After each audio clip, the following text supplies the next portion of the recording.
몇 년 전에 우리 교회 장로님들이 구미에서 모임을 가졌습니다. 교제 친교회 모임을 가졌습니다. 그리고 다 이렇게 흩어지는데 그 성합차 안에서 장로님 한 분이 심정지가 왔습니다. 아마 장로님들이 다 모이셨으면 이 심폐소생술을 할 수 있는 분도 분명히 계셨을 텐데 이 성합차 안이라 해가지고 이 심폐소생을 할 수도 없었습니다. 근데 마침 장로님 한 분이 소방서에 근무하기 때문에 거기에 전화 걸어가지고 이야기하는 데 따라가지고 병원으로 갔습니다. 심정지되면 늦어도 5분 안으로는 이 호흡을 해야 됩니다. 근데 우리 장로님은 25분이 경과한 겁니다. 며칠 뒤에 제가 가보니까 소생 가능성이 없어요. 인공으로 호흡을 하는데 살 수가 없으실 것 같더라고요. 그래도 기도했습니다. 기도하고 아멘 이렇게 하고 난 뒤에 제가 한 소리를 질렀습니다. 일어나! 누구야 일어나! 그러고 집에 왔습니다. 근데 장로님들이 조금씩 괜찮아진다는 거예요. 병장 누구 일어나! 이래서 그런지 예수님의 이름으로 기도해서 그런지 모르겠지만 조금씩 나아진대요. 그 나중에는 완전 회복됐습니다. 교회 나오시고 대표기도까지 하시고 선교사로 나가시고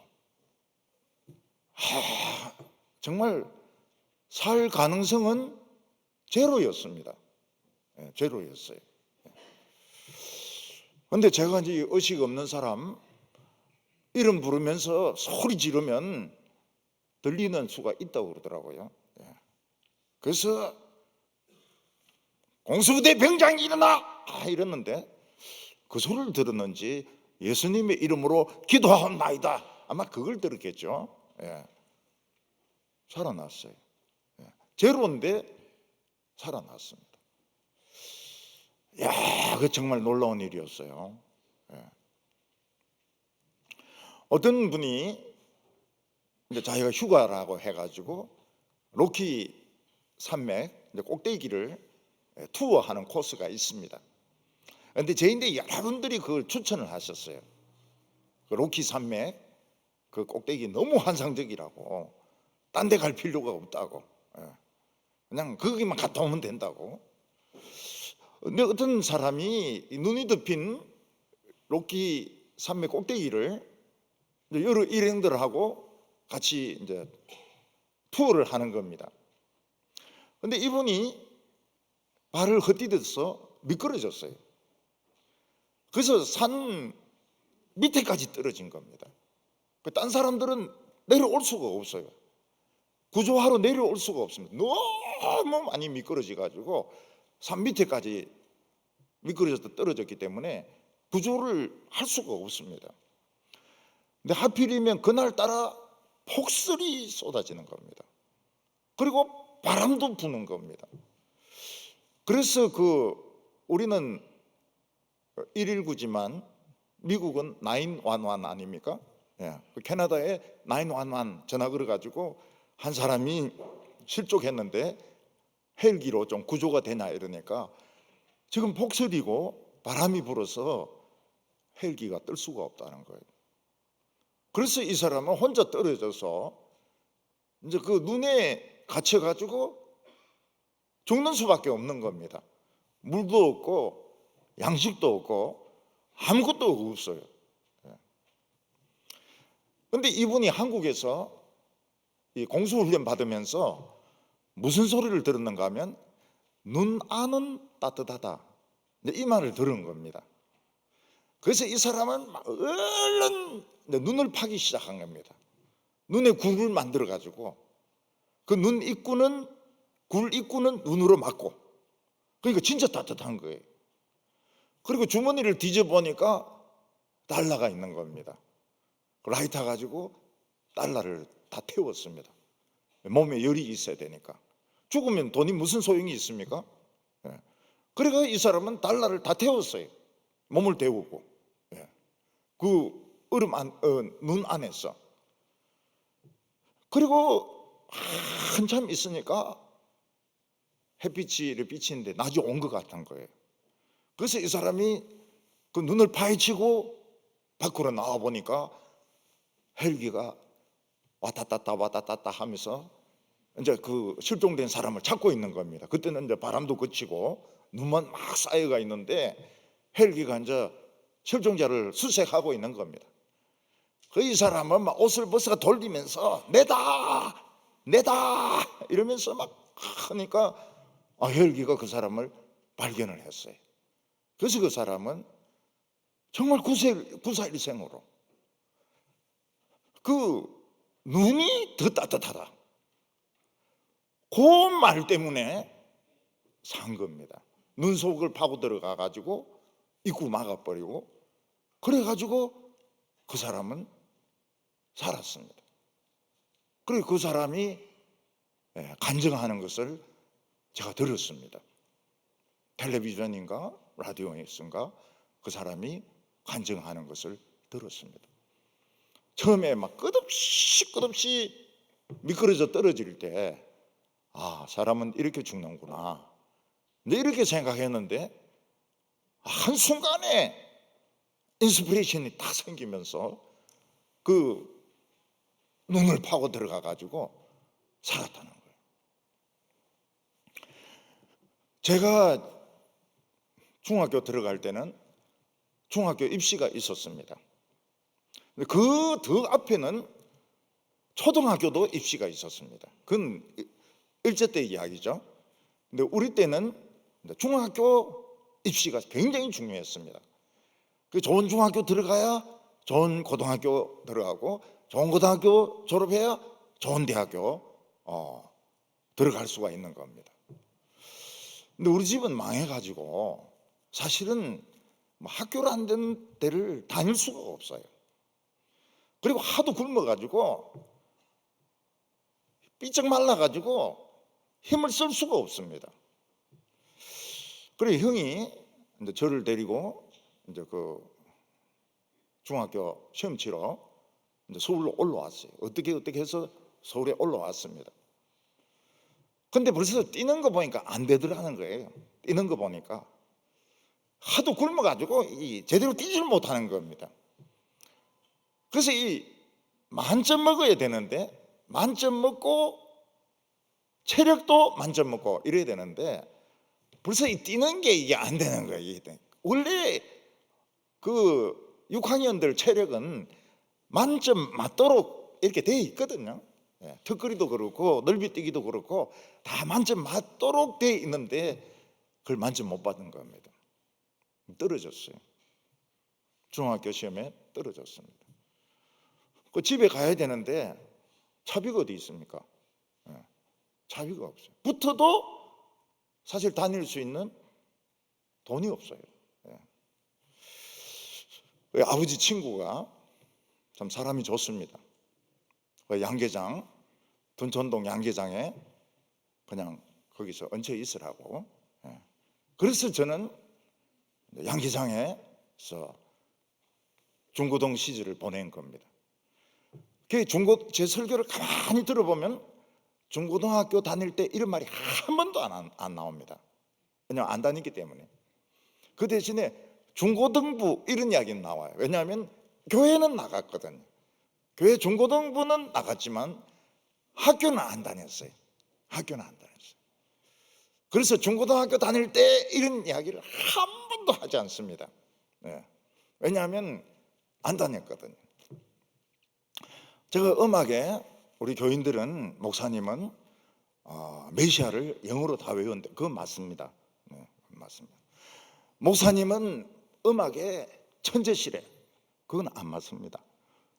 무식합니다. 그래서 제 형은 그렇게 이야기합니다.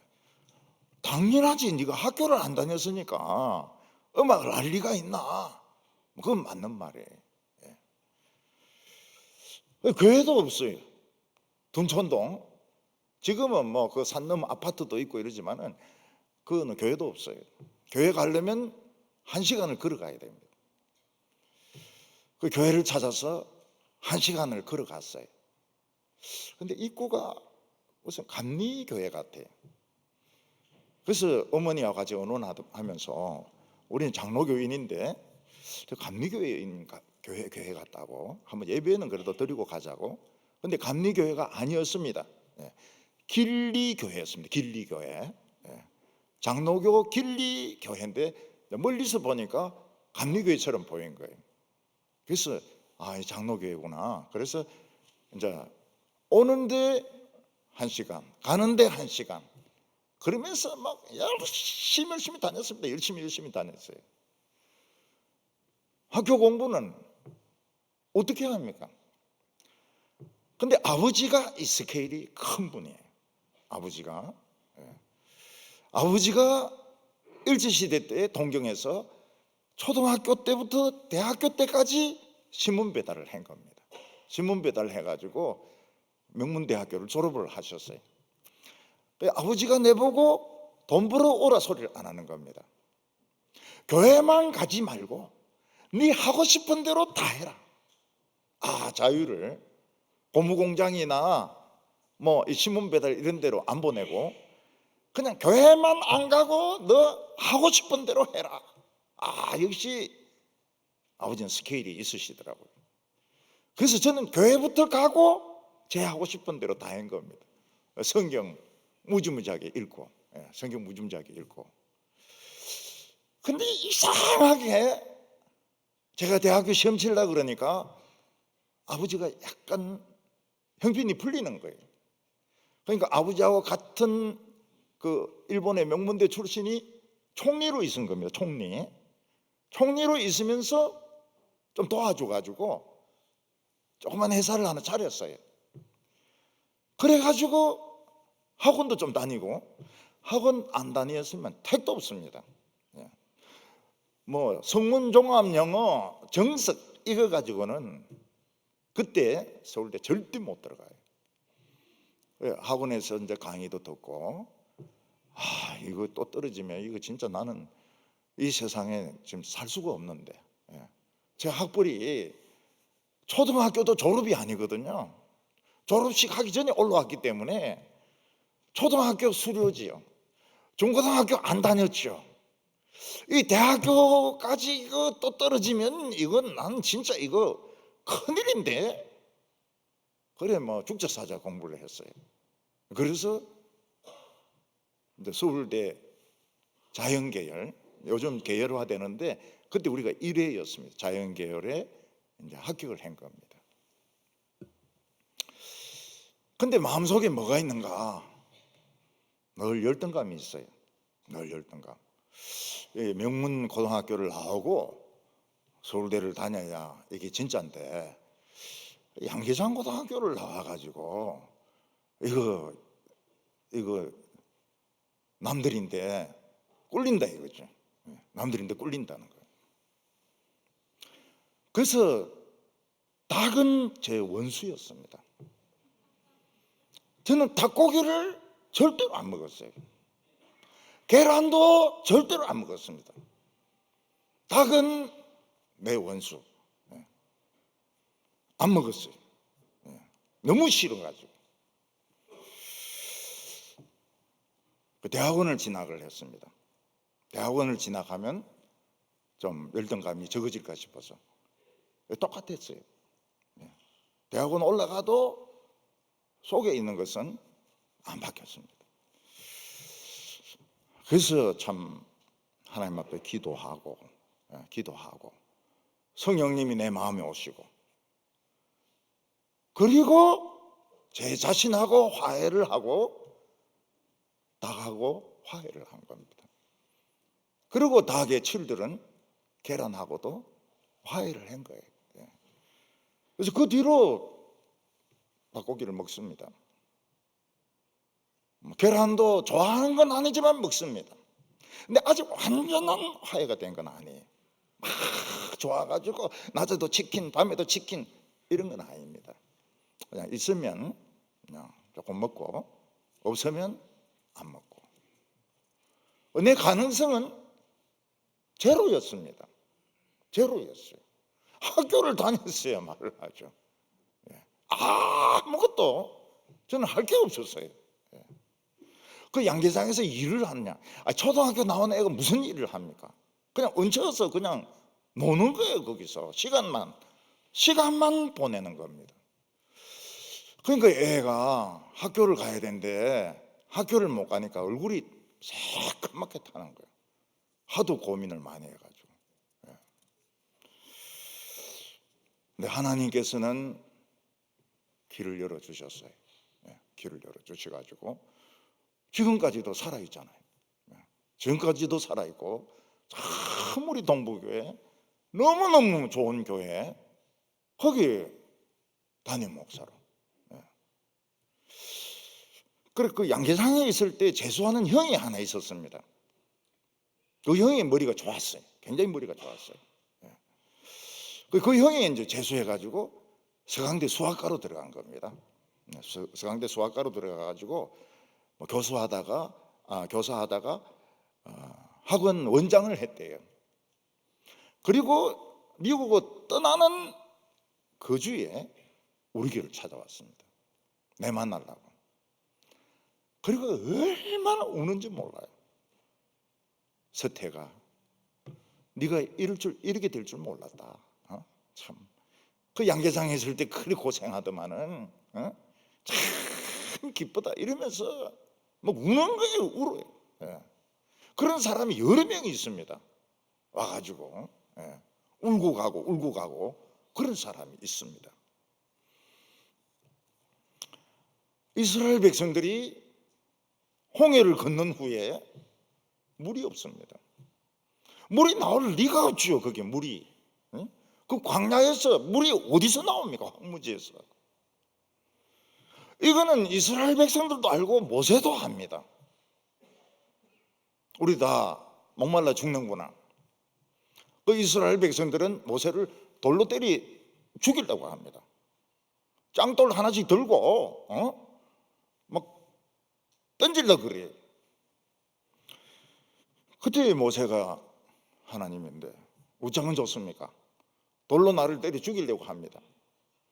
그 백성들 앞을 지나가 가지고 그 큰 바위에 때리라. 그럼 물이 나올 거라고. 모세는 백성들 앞을 통과해 가지고 큰 바위를 때립니다. 근데 한 번 때리라 했는데 두 번 때려요. 내가 이 바위에서 물을 내려 딱딱. 한 번만 때려도 아픈데 그 두 번씩 때리면 바위가 얼마나 아프겠습니까? 근데 물이 터져 나왔어요. 200만 명이 마실 물 같으면 강이 쏟아져 나온 겁니다. 강이 쏟아져 나왔어요. 고고학자들이 그 돌을 찾았다 그래요. 그 텔레비전 화면을 보니까 그 옆에 큰 바위가 없는데 하나만 큰 거예요. 하나만 굉장히 큰 돌이 있는데 구멍이 뚫어져 있고 거기에 물이 쓸려 나간 흔적이 있어요. 그래서 이 돌일 가능성이 높다. 이렇게 이제 고고학자들은 판단을 하더라고요.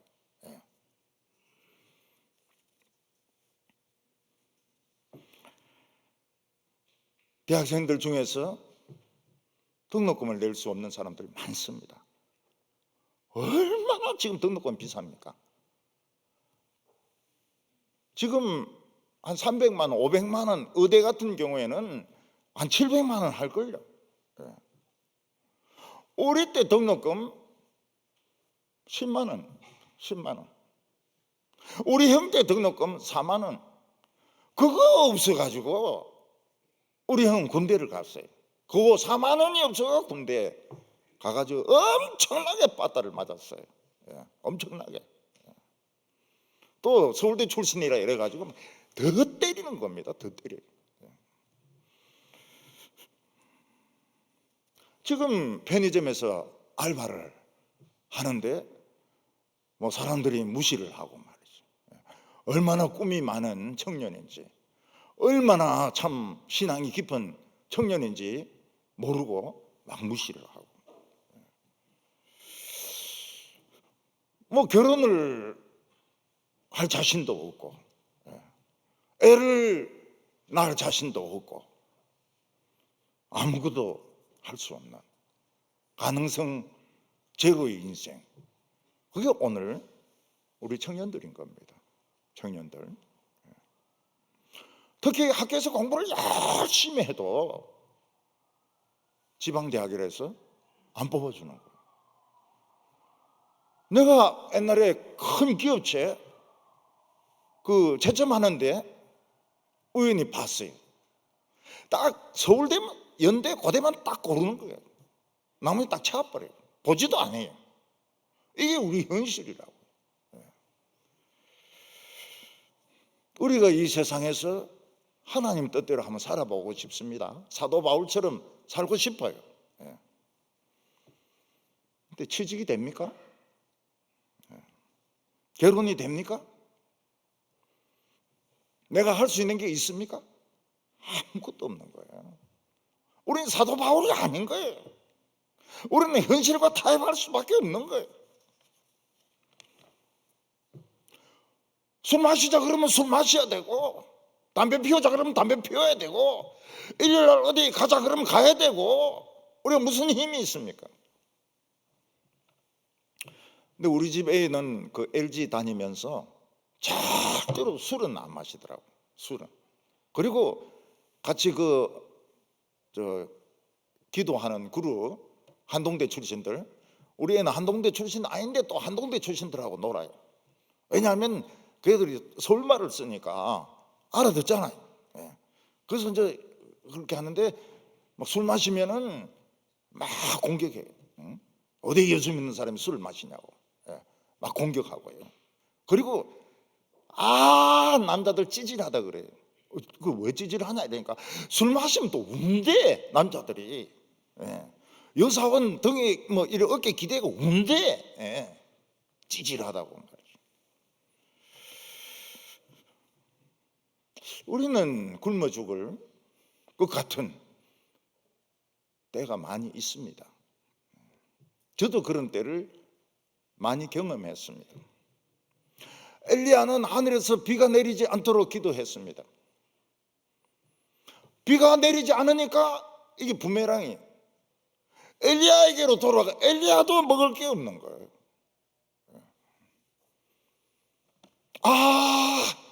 내가 괜히 기도하는 바람에 나도 굶어 죽게 생겼구나. 저기서 까마귀 떼가 막 날라옵니다. 입에 하나씩 다 물고, 입에 까마귀 떼들이 막 날라오는 거예요. 그 와가 떨어뜨리고 가고 이러는데 보니까 거기에 떡도 있고 고기도 있고 송편도 있고 찌짐도 있고 막 떨어뜨리고 막 가는 거예요. 우리 인간의 눈에는 살 길이 보이지 않아도 하나님에게는 살 길이 있습니다. 우리 크리스찬은 반드시 살 길이 있습니다. 절대적으로 살 길이 있습니다. 그래서 미리 절망하면 안 돼요. 나오미는 남편을 따라서 모압으로 왔습니다. 하나님이 그걸 기뻐하지 않았어요. 이 가나안족들, 이스라엘을 포기한 이 엘리멜렉과 두 아들을 하나님 기뻐하지 않았습니다. 전염병에 걸린 것 같아요. 다 죽어버렸어요. 여자 셋만 남았습니다. 그때 나오미가 무슨 생각을 합니까? 여기서 이럴 바에야 베들레헴에 가서 죽자. 하나님 말씀 들으면서 죽자. 그래서 베들레헴으로 가려고 그러는데 두 며느리가 또 따라오는 거예요. 따라오지 마라. 거기서 기다리고 있는 것은 행복이 아니다. 가난과 멸시와 천대가 기다리고 있다. 오지 마라고. 그랬더니 며느리 하나는 현실적인 생각을 하고 시어머니하고 끌안고 울고 키스하고 모압에 재혼하러 갑니다. 근데 이 룻은 자기는 죽어도 가겠다는 거예요. 죽음 외에는 내가 어머니 따르는 것을 막지 말라는 겁니다. 왜냐하면은 재혼하러 가는 게 아니고 먹고 살려고 가는 게 아니고 잠깐 뭘 본 거예요. 뭔가 하면 하나님의 세계를 본 겁니다. 이 나오미를 통해서, 침체된 나오미를 통해서 하나님의 세계를 본 겁니다. 아, 이 세계를 내가 가져야 되겠다. 모압하고는 비교되지 않는, 모압의 양모하고는 비교되지 않는 이 하나님의 세계를 가져야 되겠다. 그래서 죽는 일 외에는 저는 따라갑니다. 그 옛날에는 그 예수 믿는 사람들이 신앙이 침체되면 이제 술집에서 노래를 부릅니다.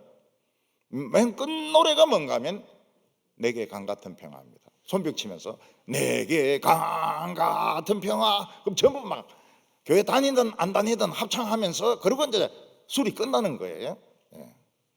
요즘은 그런 사람 아무도 없어요. 왜냐하면 재수없다 그래요. 종교 이야기를 하면 재수가 없다 그래요. non-religion, 비종교적인 사회가 돼가지고 이제 뭐 내 같은 강과 같은 평화든지 이런 거 듣기가 싫다는 거예요. 지금 이래 돼 있습니다.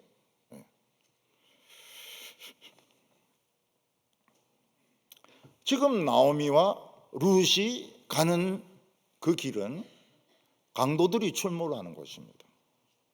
거기는 잘 데도 없어요. 강도 만나면 끝나는 겁니다. 그냥 맨 땅에서 자야 돼요. 설사 거기 갔다 하더라도 집도 없고 밭도 없고 양식도 없고 숟가락도 없고 젓가락도 없고 냄비도 없고 아무것도 없습니다. 전부 다 가지고 떠났으니까요. 나오미는 살 가능성이 제로입니다. 설사 베들레헴까지 갔다 하더라도 거기서 살 수 있는 방법이 없었습니다. 오늘 첫 번째는 드디어 나오미와 룻이 베들레헴에 도착한 것입니다. 나오미와 룻은 사해 동쪽에 있는 그 평지를 통해 가지고 베들레헴까지 갔습니다. 여러분, 우리가 지도를 보면 그냥 예루살렘이 평탄한 것 같지만은 절벽이 많아요. 절벽이 많고 길이 없는 곳이 많고요. 아주 위험한 데가 많습니다. 어떤 그 히브리 대학에서 박사 과정을 밟고 있는 한 분이 이야기를 했습니다. 같은 팀하고 소풍을 가기로 했는데 어떻게 헤어지게 됐다는 거예요. 근데 자기가 간 곳은 절벽이 들어간 겁니다. 절벽. 그것도 새까맣게 높은 절벽인데 거기를 기어 올라갔다는 거예요. 물은 뭡니까? 물은 없어가지고 구정물 있지 않습니까? 흙탕물. 흙탕물을 페트병에 넣어가지고 마시는데 꿀맛이더란 거예요. 꿀맛. 굉장히 위험해요. 이 광야란 데가. 그런데 어떻게 해서 나오미와 룻은 베들레헴까지 여자 둘이서 왔습니다. 이게 무엇을 의미합니까? 하나님이 함께 하신 겁니다. 하나님이 함께 안 하셨으면 강도들이 나타나가지고 찌르고 옷 뺏어가고 먹을 거 뺏어가고 죽입니다. 나오미와 룻이 베들레헴에 와서 도착했을 때 아무것도 없었습니다. 진짜 가난해도 이렇게 가난할 수가 없었습니다. 집도 없고 지붕도 없고 밭도 없고 숟가락, 냄비 아무것도 없었습니다. 그 대신에 그들을 기다리고 있는 것은 조롱과 멸시였습니다. 19절 보면 이에 그 두 사람이 행하여 베들레헴까지 이르니라. 베들레헴에 이를 때에 온 성읍이 그들을 인하여 떠들며 이르기를 이가 나오미냐 하는지라. 사람들은 나오미가 거지가 돼서 온 것을 보고 막 조롱을 했습니다. 이 나오미냐? 진짜 나오미 맞느냐 이 거지가? 갈 때는 혼자 잘 먹고 잘 살려고 가더니 지금 쫄딱 망해서 왔네? 도대체 무슨 낯짝으로 돌아온 거야? 그런 비난의 소리가 온 베들레헴에서 가득 찼던 겁니다. 나오미와 룻이 하나님께 돌아오는데 제일 먼저 걸림돌이 됐던 것은 자존심이었습니다. 사람은 자존심 상하는 것을 굉장히 두려워합니다. 그래서 여청년들 이렇게 보면은 그 페북 같은 거 하지 않습니까? 그 댓글에 보면 막 진짜 나쁜 소리들 막 달아놓거든요. 그거 안 읽으면 될 거 아닙니까? 근데 그거 읽고 자살해요. 참 희한하다고 생각해. 욕하면 안 보면 되지. 왜 그건 또 다 보고 기분 나빠서 자살할까요? 참 그 취미도 이상하다고 생각이 됩니다. 우리가 하나님을 만나기 전에는 다른 사람의 평가, 다른 사람이 하는 말에 굉장히 민감합니다. 그래서 다른 사람이 하는 말 한마디에 기분이 우쭐해지기도 하고 다른 사람이 하는 말 한마디로 기분이 바닥으로 떨어지기도 합니다. 학교 선생님들이 왜 그리 자살을 합니까? 왜 그리 자살을 해요? 그 말이 기분을 굉장히 나쁘게 만든 겁니다. 부모들이 하는 말이 굉장히 기분 나쁘게 한 거예요. 귀에 그 김하게 하면 안 될까요? 김하게. 근데 하나님을 만나면 어떻게 됩니까? 사람들이 하는 소리 물론 들리지만은 그렇게 결정적인 임팩트는 주지 못해요. 하나님의 영광이 있고 또 하나님의 그런 사랑이 있기 때문에 그거 가지고 뭐 죽느니 사느니 그런 거 없어요. 절망이 없습니다. 우리는 실패는 하지만 절망은 없어요. 시험 떨어지면 한 번 더 보면 되지 뭐. 한 번 더 보면 되지 뭐.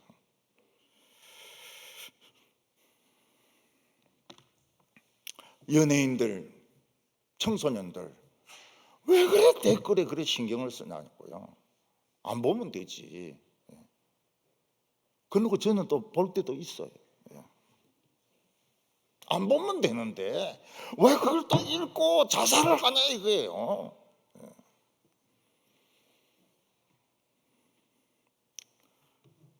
우리나라에 어떤 사람이 있었는데 학교에서 누가 고물차가 눈에 맞았어요.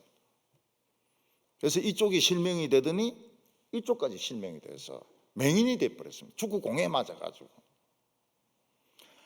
그러니까 큰아들이 맹인 되니까 아버지가 얼마나 속이 상합니까?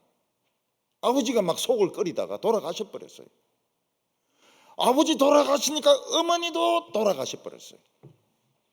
그래서 동생 둘하고 자기하고 누나만 남았는데 누나가 이제 동생 셋을 책임을 지는 겁니다. 봉제 공장에 나가가지고 일을 해가지고 그거 가지고 이제 먹여 살리는 거예요. 봉제 공장에서 너무 일을 많이 해가지고 과로로 누나가 죽어버립니다. 그러니까 이 애 셋만 남은 거예요. 그 셋이 흩어집니다. 이 보육원, 저 보육원, 요 보육원. 형제들 셋이 흩어져 버려요. 망한 거죠. 축구공 하나에 한 가정이 완전히 망한 겁니다. 이 사람은 대학교 들어가고 싶은데 맹인을 받아주는 대학이 없어요. 맹인을 받아주는 시험 치게 해주는 대학도 없습니다. 그 연대 가가지고 총장을 만났어요. 기독교 학교가 이 맹인이라 해가지고 시험을 칠 기회조차 안 주면 되느냐. 한번 시험만 치게 해달라고. 그래서 그 연대 총장이 감동을 받아가지고 시험 치게 했더니 합격했어요. 죽으라고 공부해가지고 유학도 갔습니다. 근데 이 배경에는 누가 있었어요? 누굽니까? 이 맹인을 돕는 자원봉사자가 있은 거예요. 처녀가 있은 거예요. 처녀가 진짜 이 맹인을 살린 거예요. 그래가지고 이 사람은 백악관에 무슨 비서가 됐습니다. 그래서 막 수백만 명의 장애인들의 복지를 관리하는 사람이 된 거예요. 가능성이 제로였는데 그 동생들 다 불러와가지고 미국에서 사는 거예요. 그 자기를 도와준 그 자원봉사자는 어떻게 해야 됩니까? 감사하잖아요. 결혼했어요. 둘이 결혼해가지고 이 사람이 암에 걸렸습니다. 암에 걸렸는데 자기 부인에게 너무 감사하다고, 정말 감사하다고. 그리고 자기를 아는 사람들에게 이메일을 보냅니다. 그동안 정말 도와주셔서 감사합니다. 그리고 죽었어요. 멋진 삶이죠. 너무 멋진 삶이고 아름다운 삶이고. 사람들은 다른 사람의 평가, 다른 사람이 하는 욕에 민감하지만 하나님의 백성들에게는 하나님의 뜻이 있습니다. 그래서 다 끝난 게 아니에요. 아직 스토리 is not end. 스토리는 계속되고 있는 거예요. 여러분들의 스토리는 계속되고 있는 거예요. 20절과 21절에 보면 나오미가 그들에게 이르되 나를 나오미라 칭하지 말고 마라라 칭하라. 이는 전능자가 나를 심히 괴롭게 하였음이니라. 내가 풍족하게 나갔더니 여호와께서 나로 비어 돌아오게 하셨느니라. 여호와께서 나를 징벌하셨고 전능자가 나를 괴롭게 하셨거늘 너희가 어찌 나를 나오미라 칭하느냐. 뭐 사람들이 이제 막 비웃습니다. 야, 뭐 잘 살더니 뭐 다 챙기가 나가가지고 거지가 돼서 뭘 얻어먹으러 왔느냐. 그때 나오미가 뭐라고 그랬어? 내보고 뭐 거지라고? 니 몇 살이야? 막 이러면서 싸우지 않았습니다. 맞습니다. 나는 거지입니다. 나는 뻔뻔스럽습니다. 그래서 이제부터 나를 나오미라고 부르지 마세요. 나오미는 기쁨이란 뜻인데 저는 말합니다. 이제부터 쓰다, 고통스럽다, 쫄딱 망했다, 그렇게 불러주세요. 자기를 인정을 했습니다. 이 크리스찬들이 빠지는 큰 위험이 뭔가 하면 자기 도취에 빠지는 겁니다. 찬양 부르죠, 기도하죠, 성령 임하죠. 내가 막 굉장히 대단한 사람인 것 같은 거예요. 그런데 현실로 돌아가 보면 아무것도 없어요. 세상은 그걸 알아주지를 않습니다. 그래서 점점 세상과 멀어지는 거예요. 나는 성령 받았다, 나는 찬양이 좋다, 나는 교회에서 성가대 뭐 무슨 부장이다. 그게 뭔가 하면 자기 도취거든요. 그 자기 도취에 빠지면 빠질수록 이상한 사람이에요. 상대방이 어떻게 할 수가 없어요. 자기 도취에 빠진 사람은 정체성이 모호하기 때문에 대화를 나눌 수가 없습니다. 이상한 사람이에요. 근데 나오미는 맞다는 거예요. 나는 쫄딱 망해서 왔고, 나는 거지고, 나는 정말 형편없는 사람이라고. 이게 내 현실이라고. 그렇지만 샤다이, 전능자가, 우리가 모압 땅에 가면 모를 줄 알았는데 그까지 오셔가지고 샤다이가 우리를 쳐서 망하게 하셨다고. 이 샤다이가 쳤다는 게 중요합니다. 샤다이가 치면 전능자라는 뜻인데 샤다이가 치면 샤다이는 회복시켜 줍니다. 회복시켜줘요.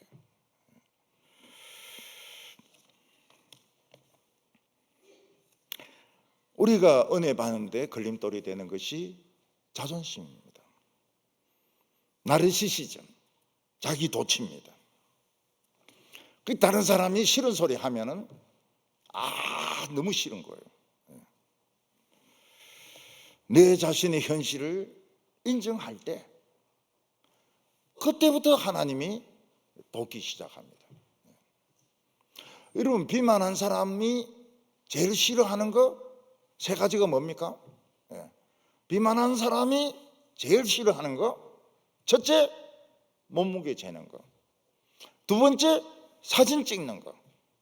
세 번째, 일어나서 뭐 가져오는 거. 몸이 무거우니까요. 제가 다 경험해 본 거 아닙니까? 그래서 남들이 시키면 저거 갖다 줘, 저거 갖다 줘 이렇게 하면 일어나기 싫으니까요. 몸무게 재는 거는 뭐와 같으면 목을 매다는 거하고 똑같아요. 인생 끝난 거예요.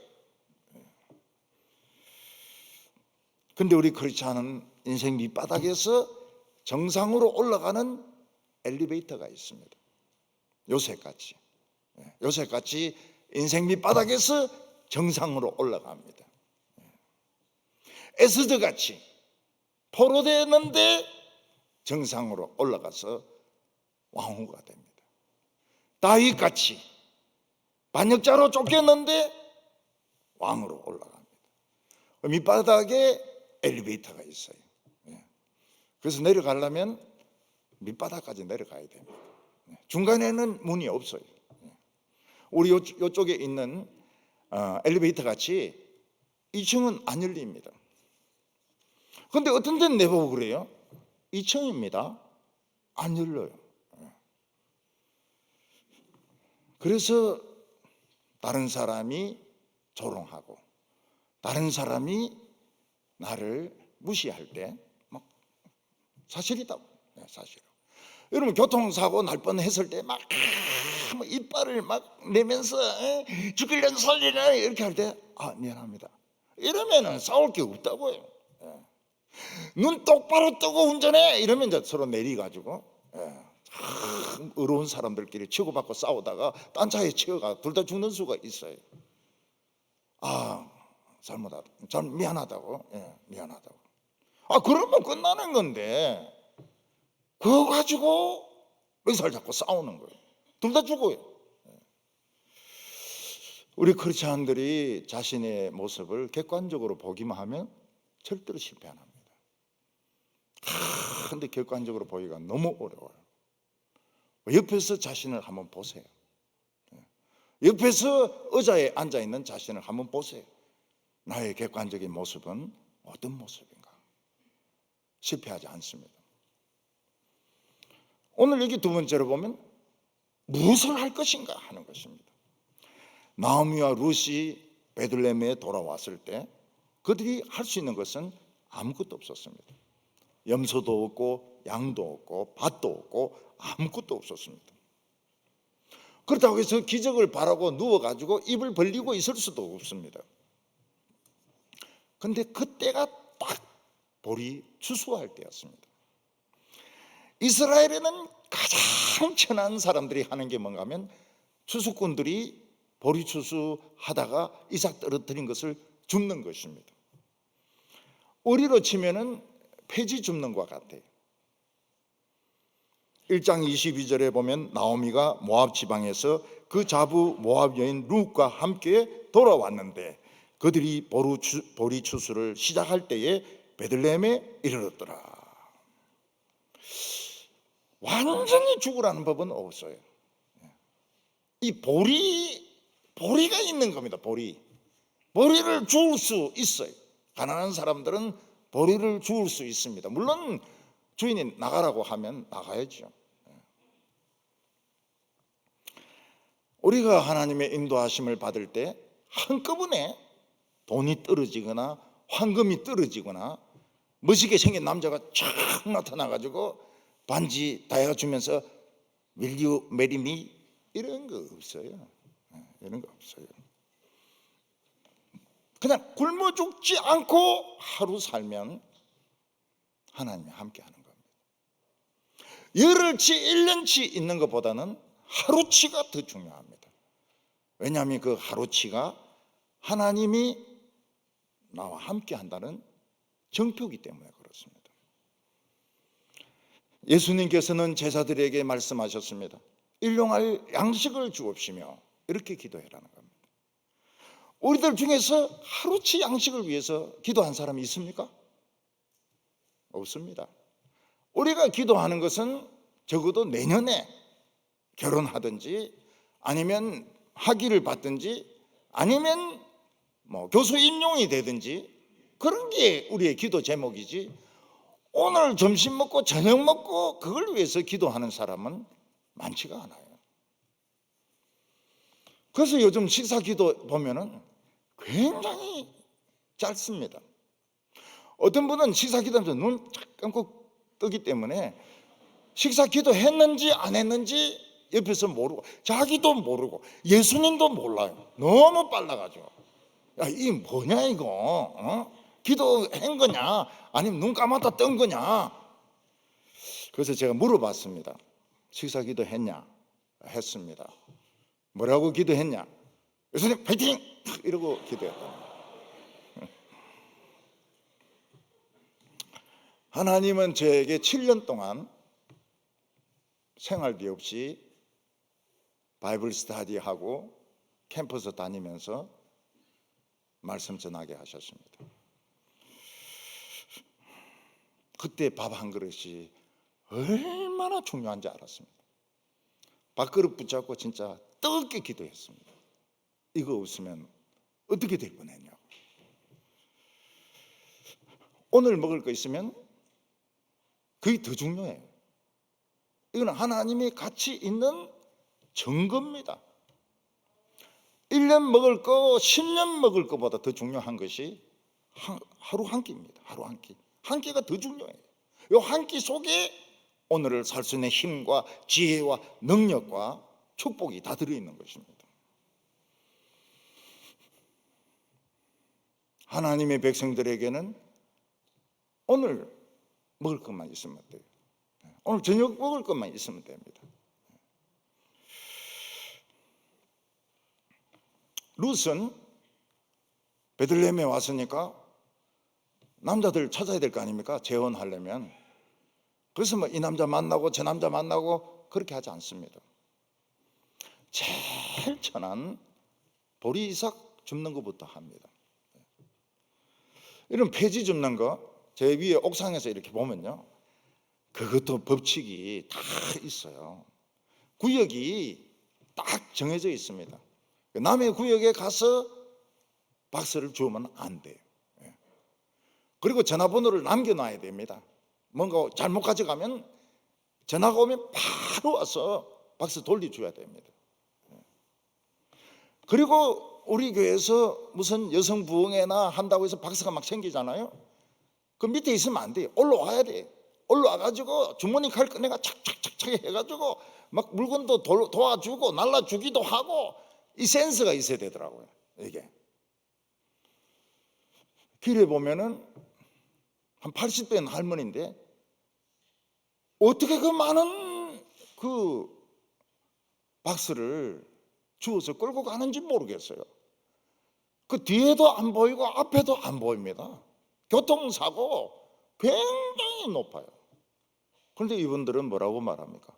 놀면 뭐하냐? 놀면 자식에게 손 벌리면 뭐하냐? 그럼 이거 고물상에 갖다 주면 한 리아카에 얼마 줍니까? 3,500원 준대. 3,500원이 적은 돈이냐는 거예요. 그래서 우리 교회는 이 오부 예배 오시는 분들에게 한 번씩 좀 많이 드립니다. 한 번씩. 굉장히 좋아요. 너무너무 좋아해. 생활비 좀 쓰시라고. 그분들이 중요한 것은 예의입니다. 예의. 우리 교회가 노인들에게 예의를 지키거든. 이랬다 저랬다 이랬다 저랬다 절대 안 그럽니다. 이랬다 저랬다 이랬다 저랬다 한 교회는 안 갑니다. 노인들이 안 갑니다. 많이 줬다 적게 줬다 많이 줬다 적게 줬다 이러면 굉장히 기분 나쁘게 생각해요. 안 가요. 노인들이 남은 게 자존심인데 우리를 완전히 거지 취급을 하는구나. 근데 우리는 그렇게 안 해요. 그냥 한결같이 합니다. 한결같이. 그러니까 노인들이 우리를 진짜 노인으로 대접하는구나, 어른으로 생각하는구나. 그래서 청소년 애들이 장학금 받아가 길에 떨어뜨리고 간 거 20, 30만 원 들고 와요. 몇 번씩 들고 와요. 예. 그거 가지고 뭐 사 먹으면 좋을 텐데 그래 안 해, 노인들이. 애들이 등록금 내야 되는데 뭐 이러면서 가지고 와요. 이 자존심이란 게 얼마나 중요한지 모릅니다. 보리삭 줍는 것은 제일 천한 것입니다. 하나님의 백성들은 천한 일을 해도 천해지지 않습니다. 세상 사람들은 세상 일로 그 사람의 레벨이 결정되지만 우리는 하는 일로 레벨이 결정되지 않습니다. 우리는 하나님의 자녀입니다. 룻은 부자가 되는 것보다도, 먹을 것이 많은 것보다도, 결혼하는 것보다도 하나님의 백성으로 할 일이 있다는 것이 감사였습니다. 그래서 기꺼이 보리삭을 주었던 겁니다. 사도 바울은 빌립보 교인들에게 나는 풍부에도 처하고 궁핍에도 처하고 일체의 비결을 배웠다고 말을 했습니다. 보통 사람들은 풍부하면 교만하기 쉽고 궁핍하면 비굴해지기 쉽습니다. 사도 바울은 나 풍부해도 난 괜찮아, 나 돈 많아도 난 괜찮아, 나 돈 적어도 괜찮아.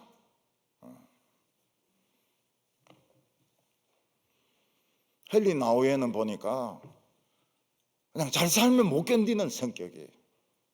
그래서 예일대, 하버드대 교수로 있으면서 불편한 거예요. 하버드대 종교학과는 1년 내내 예수라는 말 한 번도 안 한대요.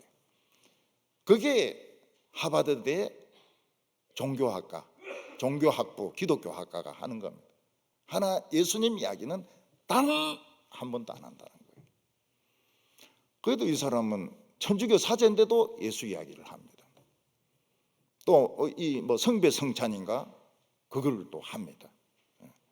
그 나중에 지적 장애인들이 있는 라르시 그 공동체에 굉장히 힘들다 그래요. 내가 보니까 이 헨리 나우엔이 성격이 보통 성격이 아니에요. 머리는 엄청 좋은 사람입니다.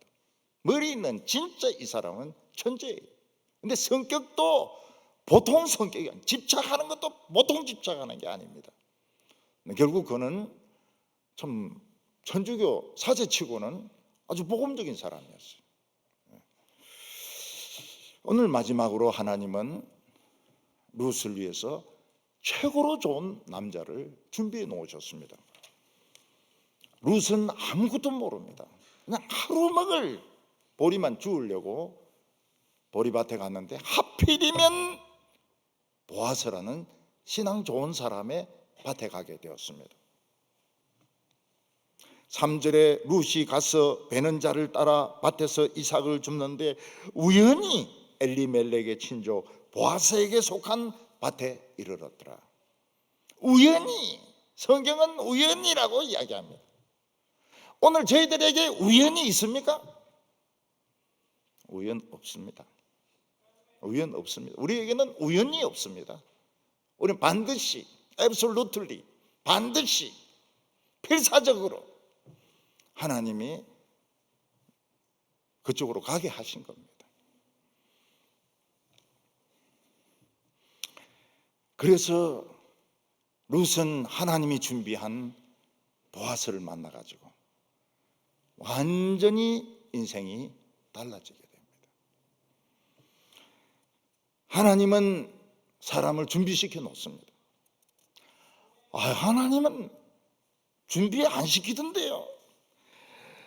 내가 그렇게 기도해도 남자 준비도 안 시키고 여자 준비도 안 시키고 그러던데요. 예. 그렇게 보이죠. 그래도 준비시켜 놓습니다.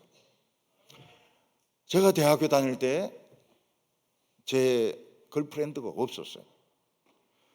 그래서 이제 축제 같은 거 한다고 막 쿵짝쿵짝쿵짝 이렇게 하면은 저하고 제 친구들도 여자친구가 없어요. 예. 그래서 거기 돌을 발로 차기도 하고 뭐 깡통을 던지기도 하고, 예. 막 신경질이 나가지고, 예. 그래서 독신으로 살 생각을 했습니다. 나는 독신으로 살아야 되는가 보다. 이렇게 걸프렌드가 없으니까. 그때 제일 부러운 사람이 누군가 하면 학교에 걸프렌드 데리고 막 가는 사람들. 그 뒤에 우리 따라가죠. 돌로 찰라고. 근데 내 친구들 중에서 제일 먼저 결혼한 사람이 누군가 하면 저입니다. 어쩌든지 몰라요. 제일 먼저 결혼했어요. 한 명은 결혼하려고 선을 100번 봤습니다. 선을 100번 봤어요. 결혼하긴 했어요. 하나님은 사람을 준비시켜 놓습니다. 하나님은 사람을 준비시켜 놓습니다. 준비시켜 놓은 사람을 통해서 우리의 인생을 아름답게 축복하십니다. 우리 청년들 가능성 제로지만 하나님 안에서 길이 있습니다. 절대로 낙심하고 비관적인 생각하지 말고 자기를 구박하지 마세요. 자기를 좀 칭찬해 주세요. 저는 너무 나를 칭찬하는 사람이 없어가지고 제가 저를 칭찬했습니다. 아무도 저에게 상을 안 주는 거예요. 그래서 제가 저에게 상을 줬습니다. 뭐 하나 사가지고 내인데 줬어요. 여러분도 본인에게 상을 주세요. 아이스크림 케이크 좋잖아요. 아이스크림 케이크 아니면 만년필 못 먹나요? 자기에게 상 좀 주세요. 자기에게 좀 칭찬을 좀 해주세요. 그리고 너는 가능성이 있는 인간이야 이러면서 큰 소리 한번 치보세요. 절망은 없습니다. 우리에게 절망은 없습니다. 우리에게 길은 있습니다. 길은 있습니다. 멋진 길은 있습니다. 기도하겠습니다.